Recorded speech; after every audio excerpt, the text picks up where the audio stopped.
How to enable or disable auto firmware download via Wi-Fi on DJI Mimo application. And okay guys, here in your mobile phone, go to DJI Mimo application.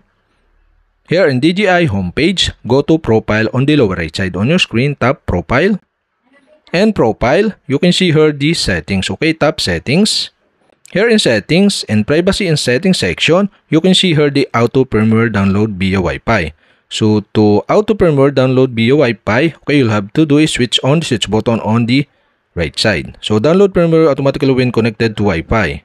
And that's it. Okay, you have successfully enabled. So if you want to disable again, okay, you'll have to do is switch off the switch button on the right side. So new firmware must be downloaded manually. And okay guys, we have successfully enabled or disabled auto firmware download via Wi-Fi on DJI Mimo application. And okay guys, if you have a question, kindly comment below.